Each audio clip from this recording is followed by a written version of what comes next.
Okay, so student, today we will start the unit third, that means the quantum mechanics. So, what is the quantum mechanics and why we'll study the quantum mechanics? What is the need of the quantum mechanics? The first question जो rise होता है हम लोगों में कि quantum mechanics क्या है और हम क्वांटम मैकेनिक्स को की आवश्यकता क्या पड़ी। अभी तक हम लोग क्लासिकल मैकेनिक्स पढ़ रहे थे और क्लासिकल मैकेनिक्स में हम लोग सब कुछ डिफाइन कर लेते कि कर पा रहे थे किसी भी ऑब्जेक्ट है उसके पोजीशंस मोमेंटम और अच्छे से सब कुछ कर रहे थे। दैट मीन्स न्यूटोनियन मैकेनिक्स में हम लोग सब कुछ अच्छे से डिस्क्राइब कर रहे थे। तो क्वांटम मैकेनिक्स की ज़रूरत क्यों पड़ी? फर्स्ट तो क्वेश्चन ये होता है, और फिर दूसरा क्या है कि क्वांटम मैकेनिक्स बेसिकली होती क्या है। तो फर्स्ट हम बात करते हैं कि क्वांटम मैकेनिक्स की हमें ज़रूरत क्यों पड़ी।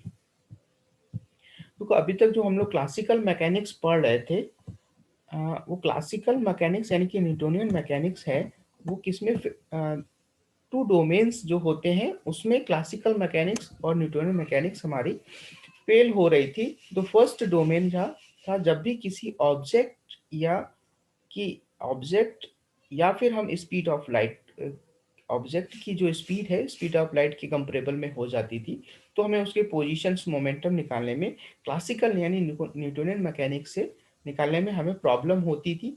और उस डोमेन को बोलते थे रिलेटिविस्टिक डोमेन। दैट मीन्स अभी तक जो यूनिट फर्स्ट हम लोगों ने पढ़ी थी थ्योरी ऑफ रिलेटिविटी, वहां पे क्यों पढ़ी थी थ्योरी ऑफ रिलेटिविटी? क्योंकि जब भी हमारा ऑब्जेक्ट वेलोसिटी ऑफ लाइट के कंपेरेबल में मूव करने लगता था तो हमें क्लासिकल मैकेनिक्स के जो लॉज थे वो हमें फेल होने लगते थे, और उसको डिस्क्राइब करने के लिए हमें एक नई थ्योरी की ज़रूरत थी। उसको हम लोगों ने थ्योरी ऑफ रिलेटिविटी से डिस्क्राइब किया। तो सिमिलरली क्लासिकल मैकेनिक्स जो हमारी फेल हो रही थी, किन दो डोमेन्स में फेल हो रही? एक तो फर्स्ट डोमेन क्या है, रिलेटिविस्टिक डोमेन। दैट मीन्स जब भी हम वेलोसिटी ऑफ लाइट के कंपेरेबल में बात करेंगे तो वहां पे न्यूटोनियन मैकेनिक्स हमारी फेल होने लगती है। एंड सेकेंड डोमेन है हमारा माइक्रोस्कोपिक डोमेन। दैट मीन्स जो माइक्रोस्कोपिक डोमेन क्या है, माइक्रोस्कोपिक जब हम बहुत ही माइक्रोस्कोपिक लेवल पे बात करेंगे, दैट मीन्स जब हम लोग एटम के अंदर की बात करेंगे, 10⁻⁻15 मीटर्स के विद इन द 10⁻⁻15 मीटर के बारे में बात करेंगे, तब हमारा वहाँ पे क्लासिकल मैकेनिक्स जो है वो हमारे फेल रिजल्ट देने लगती है। उसके जो लॉज हैं वो हमारे फेल रिजल्ट देने लगती है। तो बेसिकली क्या है, classical mechanics and Maxwell equations जो हम लोगों ने unit first and unit second जो पढ़ी है वो एक्सप्लेन करते हैं माइक्रोस्कोपिक फिनोमिनन को, जैसे कि मोशन ऑफ द बॉल को है और या रॉकेट को, ऐसे एक्सप्लेन करते हैं। ठीक है। बट जो क्वांटम मैकेनिक्स है हमारी, क्वांटम मैकेनिक्स एक्सप्लेन करती है माइक्रोस्कोपिक फिनोमिना को, जैसे कि एटम्स को हम एक्सप्लेन करें या फिर फोटॉन्स को एक्सप्लेन करें, फोटोन को एक्सप्लेन करें। अब यूनिट फर्स्ट में क्या हो रहा था, कुछ स्टूडेंट फोटोन को रिलेट कर रहे थे क्लासिकल मैकेनिक्स से। दैट मीन्स अगर मासलेस पार्टिकल है तो उसमें मोमेंटम कहाँ से आया है, ये सारे questions classical theory of relativity में हम लोगों ने डिस्कस किए थे कि जो मासलेस पार्टिकल है में अगर m इक्वल टू 0 है तो उसमें मोमेंटम कहाँ से आया। वो बाद में हम लोगों ने एक आइंस्टीन के फॉर्मूले से उसको डिस्कस किया। बट वहाँ पे हम लोगों का एक कंट्राडिक्ट स्टडीज हो जाती थी कि अगर हम लोग माइक्रोस्कोपिक पे जैसे ही बात करते थे तो क्लासिकल अगर पॉइंट ऑफ व्यू से हम लोग सोचेंगे, देन वो क्या होता था, वो हमारे कंट्राडिक्ट हो जाती थी। ठीक है। सिमिलरली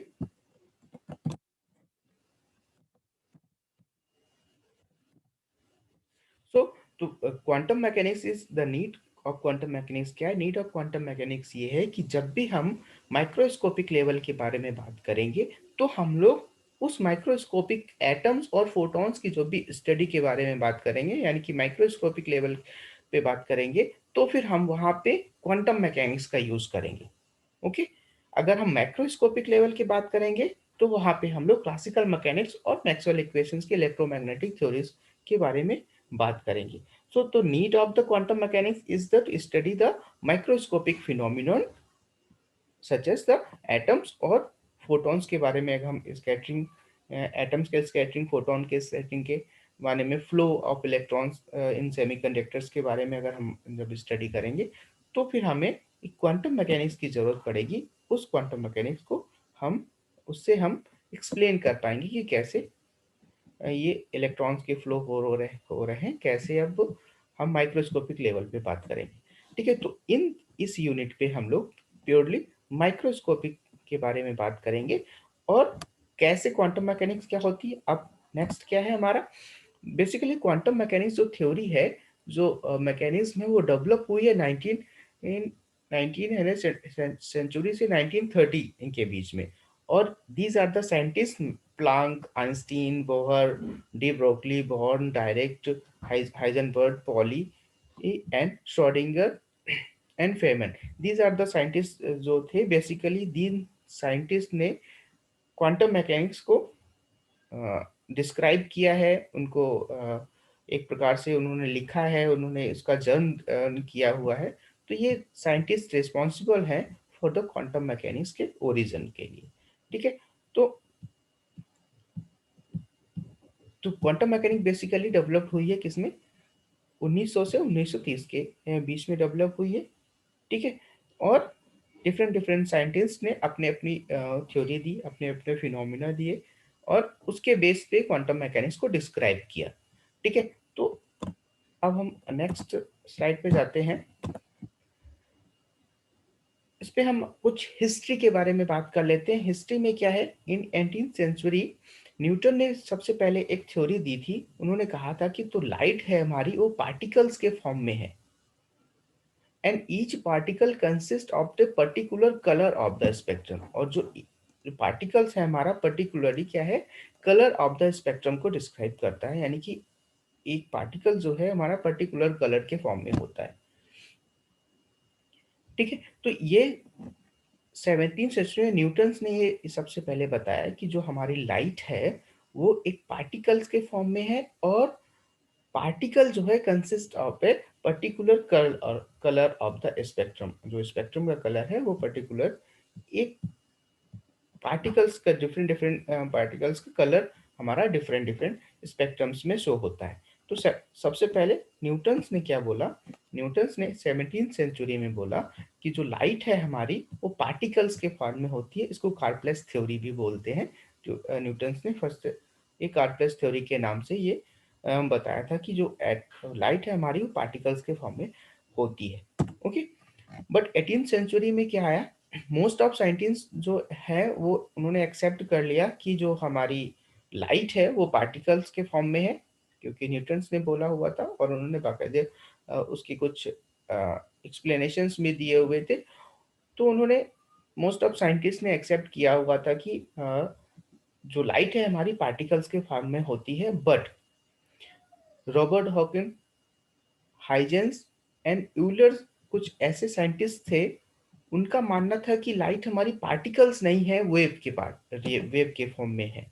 दैट मीन्स ये साइंटिस्ट कुछ डिफरेंट सोच रहे थे। उनका कहना था कि जो लाइट है हमारी वो पार्टिकल्स के फॉर्म में ना होके वेव के फॉर्म में होती है, पार्टिकल्स के फॉर्म में ना होके हमारी वेव के फॉर्म में होती है। एंड फिर 1803 में थॉमस यंग ने एक एक्सपेरिमेंट किया, डबल स्लिट एक्सपेरिमेंट। सब लोग, आप लोगों को पता है, आप लोगों ने 12th में पढ़ रखा है। डबल स्लिट एक्सपेरिमेंट किया, और उन्होंने देखा कि ये हमारा जो डबल स्लिट एक्सपेरिमेंट है, इसमें इंटरफेरेंस प्रोड्यूस हो रहा है। The interference produce where the same as the those produce in the wave. जो कि हमारा वेव के फॉर्म में जो इंटरफेरेंस जो लाइट से हमारा, उन्होंने डबल स्लिट एक्सपेरिमेंट किया था।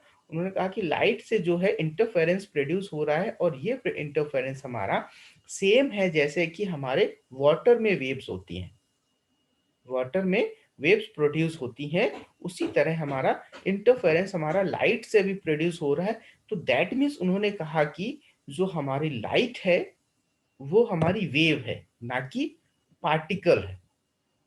उन्होंने 1803 सेंचुरी में बोला कि जो लाइट है हमारी, एक एक्सपेरिमेंट करके दिखाया उन्होंने। उन्होंने बोला कि लाइट जो है हमारी वो इंटरफेरेंस प्रोड्यूस करती है, और ये इंटरफेरेंस वैसे ही है जैसे कि हमारा जो वाटर की वेव्स होती हैं उन उनमें जो अगर प्रोड्यूस होता है क्रस्ट, और उसके भाग में जो प्रोड्यूस होता है इंटरफेरेंस, उसी तरह हमारा ये लाइट भी प्रोड्यूस कर रही है। दैट मीन्स हमारी जो लाइट है वो हमारी वेव के फॉर्म में है। ठीक है, तो यहाँ पे अब टू साइंटिस्ट का जो थ्योरी है वो कंट्राडिक्ट कर गई। दैट मीन्स न्यूटन्स बोल रहे हैं कि जो पार्टिकल नेचर में लाइट होती है, और थॉमस यंग ने एक्सपेरिमेंट जो किया है डबल स्लिट एक्सपेरिमेंट, इनके अकॉर्डिंग इन्होंने बोला कि नहीं भैया, लाइट है हमारी वो वेव के फॉर्म में है। ठीक है, नेक्स्ट, अब 1905 में आइंस्टीन ने एक नया एक्सपेरिमेंट किया। उन्होंने कहा, फोटो इलेक्ट्रिक एक्सपेरिमेंट किया। उन्होंने शो किया कि the light really was the mad of the particle. उन्होंने अगेन शो किया कि 1905 में अगेन उन्होंने आइंस्टीन ने शो किया कि लाइट को अगर हम किसी भी सरफेस पे या फिर हम मटेरियल्स में डालते हैं तो एनर्जी इन एटम्स को देती है, और ये एटम्स फिर हमारे इलेक्ट्रॉन्स जो हैं वो रिलीज होते हैं। दैट मीन्स जो लाइट है हमारी वो पार्टिकल्स के फॉर्म में है, ना कि वेव के फॉर्म में। ठीक है, तो अगेन ही कंट्राडिक्ट हुआ। अगेन फिर न्यूटन्स के उसमें आ गए कि भैया, न्यूटन ने बोला सबसे पहले 17वीं सेंचुरी में बोला था कि ये तो हमारे पार्टिकल है। बट उसके बाद जो एक्सपेरिमेंट हुए, थॉमस यंग ने बोला कि क्या 1803 में कि ये हमारी वेव है। अगेन आइंस्टीन आए, आइंस्टीन ने बोला कि भैया ये तो हमारा पार्टिकल है। क्यों? क्योंकि अगर हम लाइट को किसी भी अ, उस मटेरियल के सरफेस पे डालते हैं तो वो एनर्जी उस मटेरियल को ट्रांसफर करता है। दैट मीन्स उस पार्टिकल के, लाइट के जो पार्टिकल्स हैं उनमें कुछ एनर्जी होती है, और वो एनर्जी ट्रांसफर कर देते हैं इस सरफेस के इलेक्ट्रॉन्स में, और सो इलेक्ट्रॉन्स जो हैं वो सरफेस छोड़ के निकल लेते हैं। दैट मीन्स स्केप करते हैं, या फिर यहाँ से इस सरफेस को लीव कर देते हैं। तो ये तभी पॉसिबल हो सकता है। दैट मीन्स जो लाइट हम जो प्रोवाइड कर रहे हैं वो पार्टिकल्स के फॉर्म में है, और पार्टिकल्स जो है सर्टेन एनर्जीज रखते हैं, और वो एनर्जी ट्रांसफर हो रही है इन एटम, इन इलेक्ट्रॉन्स में। तो ये फिनोमिना पॉसिबल है। दैट मीन्स फोटो इलेक्ट्रिक का जो इफेक्ट है का फिनोमिना है, जो इसके अकॉर्डिंग तो हमारा लाइट जो है पार्टिकल्स के फॉर्म में है। So in certain amount of energy was required to dislodge the electron. उन्होंने कहा कि जो भी, अगर हम इस सरफेस पे देखें तो यहाँ पे हमें कुछ सर्टेन अमाउंट ऑफ एनर्जी चाहिए होगी इन इलेक्ट्रॉन्स को इस सरफेस से डिसलॉज करने के लिए। दैट मीन्स, और वो एनर्जी क्या है, वो एनर्जी कहाँ से मिल सकती है? अगर हम इसको कंसीडर करें कि पार्टिकल्स के फॉर्म में है, और वो पार्टिकल्स हमारे एनर्जी ट्रांसफर कर रहे हैं इनको, इन इलेक्ट्रॉन्स को। So he was expected that the once the brightness of the light is reached at the certain level, that means उन्होंने ये देखा कि जब भी ब्राइटनेस हमारी किसी भी सर्टेन लेवल पे रीच कर जा रही है, देन इलेक्ट्रॉन रिलीज हो रहे हैं उस सरफेस से। तब हमारे इलेक्ट्रॉन्स जो हैं रिलीज हो रहे हैं उस सरफेस से। That he found through the brightness matter had no difference, what matter was the colour. That means colour, matter का जो भी कलर है वो उस ब्राइटनेस पे डिपेंड नहीं कर रहा है। और जब भी हमारा, दैट मीन्स ब्लू लाइट जो है वो रिलीज कर दे रही है इलेक्ट्रॉन्स को, वाइल ब्राइट लाइट जो है, ब्राइट रेड लाइट जो है, वो हमारी एटम्स को रिलीज नहीं कर पा रही है। दैट मीन्स जो भी लाइट का कलर डिपेंड कर रहा है कि उस सरफेस से एटम्स रिलीज करेंगे कि नहीं करेंगे। इस सरफेस से एटम्स रिलीज करेंगे कि नहीं करेंगे, वो हमारे इस लाइट के कलर पे भी डिपेंड कर रहा है। ठीक है, लाइट के कलर पे भी डिपेंड कर रहा है। और लाइट का कलर कैसे हो रहा है? दैट मीन्स लाइट के कलर हमारा डिपेंडेंट है एनर्जी के फॉर्म, यानी कि E = HF उन्होंने दिया। वहां पे F क्या है? हमारी फ्रीक्वेंसी है। दैट मीन्स ये फ्रीक्वेंसी हमारी डिफर कर दे रही है इसकी एनर्जीज को। दैट मीन्स अगर हमारी ब्लू लाइट जो है वो एनर्जी ट्रांसफर कर पा रही है कि एटम्स वहां से रिलीज हो, तो उसका एक ही फर्क है क्योंकि फ्रीक्वेंसी डिफर कर जा रही है। ठीक है, that means blue colour has the shorter wavelength and therefore high frequency and high energy. Blue colour जो है वो हमारी शॉर्टर वेवलेंथ है और वो हमारी high frequency and high energies पे आ रही है। बट ठीक है, and where H is the Planck constant और इसकी वैल्यू 6.60 10⁻34। ठीक है, इन्होंने ये बताया। नेक्स्ट क्या है, और एंड रेड कलर क्यों नहीं एनर्जी रिलीज कर पा रहा है, यानी कि एनर्जी ट्रांसफर कर पा रहा है उसको एटम्स रिलीज करने के लिए, because red photon did not have enough energy to dislodge the electron, because no intensity of the red would be do the job. That means intensity of the red could not be performed or could not be release the electron from the surface. However, the blue जो है blue light हमारी release कर पा रही है। ठीक है, this means that the energy of light come in the secret packets. That means energy जो है हमारी, जो एनर्जी ऑफ लाइट है हमारी, सीक्रेट पैकेट्स के फॉर्म में है। दैट मीन्स कुछ ब्लू लाइट्स के फॉर्म में है, कुछ रेड के लाइट के फॉर्म में है, कुछ डिफरेंट कलर के फॉर्म में है, येलो के फॉर्म में है, एंड समथिंग कलर्स के फॉर्म में, यानी कि सीक्रेट सीक्रेट पैकेट्स हैं हमारे, उसके फॉर्म में है। और उस पैकेट्स को उन्होंने नाम दिया क्वांटा। दैट मीन्स एनर्जी जो है हमारी, वो एनर्जी ऑफ लाइट जो है वो किसके फॉर्म में है, पैकेट्स के फॉर्म में है, और उसको उन्होंने नाम दिया कि this energy is in the form of the quanta. ठीक है, ओके। तो इस क्वांटा को नेक्स्ट इन्होंने डिस्क्राइब किया। सो दैट मीन्स द जो लाइट है हमारी, अब क्या 20th सेंचुरी में आगे लाइट हमारी क्या है, साइंटिस्ट को समझ में आने लगा कि लाइट भैया हमारी वेव के फॉर्म में भी है एंड पार्टिकल्स के फॉर्म में भी, दोनों के फॉर्म में बिहेव कर रही है।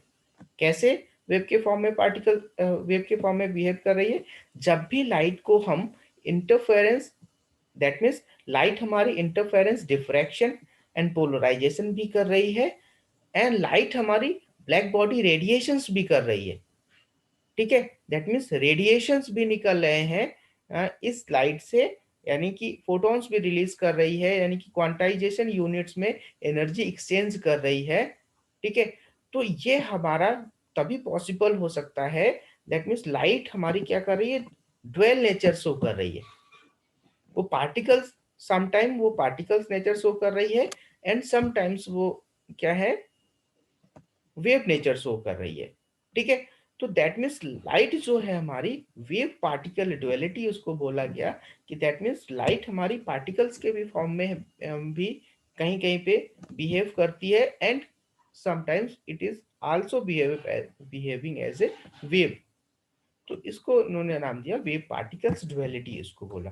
ठीक है, that means wave particle is the both kind of, that means light can exhibit both kind of the wave or nature, that means wave and particles. In some cases like interference, diffraction, polarization, it behave as the wave, while the other cases photoelectric effect है, Compton effect है, इनमें ये particles के form में behave कर रही है, और उनको हम लोग फोटॉन्स के फॉर्म में भी बोल सकते हैं, यानी कि पार्टिकल्स के फॉर्म में भी बिहेव करती है। तो that means light have the both type the nature, particle as well as the wave nature। Okay, now the wave nature, हम लोग क्या करेंगे, वेव नेचर का डिस्क्रिप्शन है आपके नेक्स्ट यूनिट, यानी कि आपके यूनिट 4 में। और इस क्वांटम मैकेनिक्स में हम लोग लाइट के पार्टिकल्स नेचर के बारे में डिस्कस करेंगे, यानी कि उसके पार्टिकल नेचर बिहेवियर के बारे में डिस्कस करेंगे। तो पार्टिकल नेचर बिहेवियर किस पे हमारा सबसे शो करता है, photoelectric effect, Compton effect and black body radiations में। ठीक है, या यूं कहें कि हम वेव नेचर से photoelectric effect, Compton effect and black body radiations के फिनोमिना को हम लोग डिस्क्राइब नहीं कर पा रहे हैं, तो उसके लिए हम लोगों ने पार्टिकल नेचर को particle nature of the light को चूज किया। ओके, तो इन अब हम लोग क्या पढ़ने जाएंगे, अब हम लोगों को, अब तक हमें लोगों को क्लियर हो ये हो गया कि जो लाइट है हमारी, दोनों नेचर को शो करता है, particle nature as well as the wave nature. Okay, तो इसमें फर्स्ट है ब्लैक बॉडी रेडिएशन। बेसिकली